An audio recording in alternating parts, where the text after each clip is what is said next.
The Broncos signed running back Melvin Gordon to a 2-year deal worth $16 million, $13.5 million guaranteed.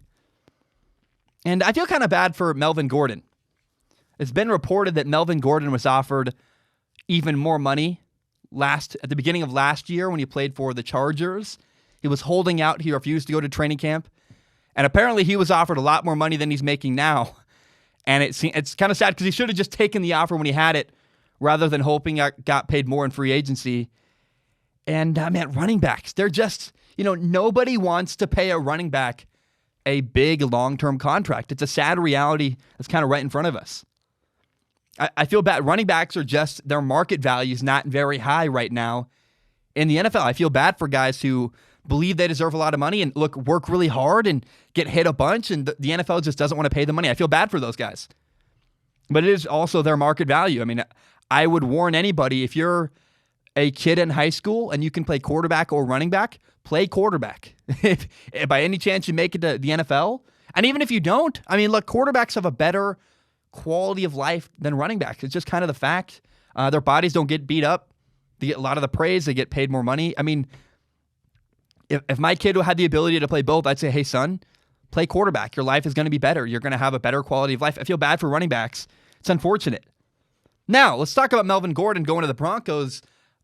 This is a great move for the Denver Broncos. I'm happy for them. They now have 2 really good running backs, both Phillip Lindsay and Melvin Gordon.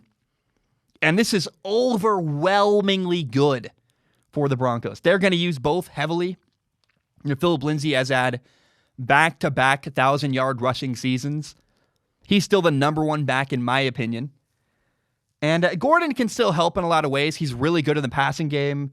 Royce Freeman. Remember, Royce Freeman contributed a lot for the Broncos last year. He was the number 2 back. They just made a massive upgrade at their number 2 running back position. Melvin Gordon is a good runner. He's also a good pass catcher. Sometimes, every once in a while, his former team, the Chargers, would line him up out wide and he'd play at receiver. I don't know. It's cool to see Melvin Gordon move within his division, the AFC West. Melvin Gordon is going to get to play his old team, the LA Chargers, twice a year for the remainder of his career in Denver. And I'm happy for him. He's going to get some revenge. And I'm happy for the Broncos. Again, they got a really good secondary running back. He's paid a lot of money. I don't know how they're going to pay Phillip Lindsay. I don't know if... I really wonder, are the roles going to shift? Is Melvin Gordon eventually going to become the number 1 guy? I don't think so. I would honestly have... I think Phillip Lindsay's the number 1 in my mind, but we'll see what the Broncos believe. Either way, man, all around, it's a great, great move for the Denver Broncos. And the Broncos have made so many really good moves this offseason. They added offensive lineman Graham Glasgow from the Detroit Lions. They gave him a 4-year, $44 million deal. The offensive line is going to be a lot better next year for the Denver Broncos. Their tackle, Jawan James, is coming back from an injury. They also traded for a new cornerback, A.J. Boye, from the Jacksonville Jaguars. They only gave up a 4th-round pick to get him. They traded a 7th-round pick to the Titans for Jarrell Casey, a defensive tackle. Their defensive line got better as well. Remember, the Titans were willing to give up Jarrell Casey because, he has an expensive contract. He's going to get paid $11.5 million in 2020. And the Titans have a really tight budget. They just wanted to get rid of the contract, so they gave him up for only a 7th-round draft pick, pretty cheap. I mean, the Denver Broncos have to pay him, but giving up a 7th-round pick for Jarrell Casey, he might be 30 years old. That's still a really, really good move. They also cut their quarterback, Joe Flacco, which is good. They have now a less problematic backup, Jeff Driscoll. I don't know, man. An offensive lineman. They added a defensive lineman. They added a new corner. They've now added a new running back. The Broncos look really solid going into next year. They have Drew Lock, a young quarterback going into his 2nd year.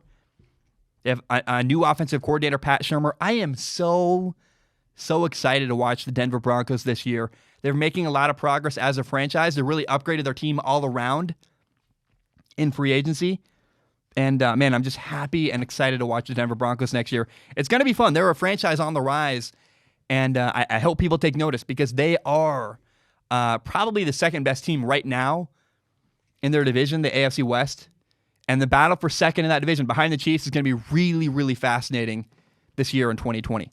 In case you don't know, Strong Opinion Sports is not just a YouTube channel. It is also a full audio podcast. You can find it on Spotify, on iTunes, on Google Play, pretty much everywhere you find podcasts. And if you like podcasts, please do me a huge favor and give it a listen.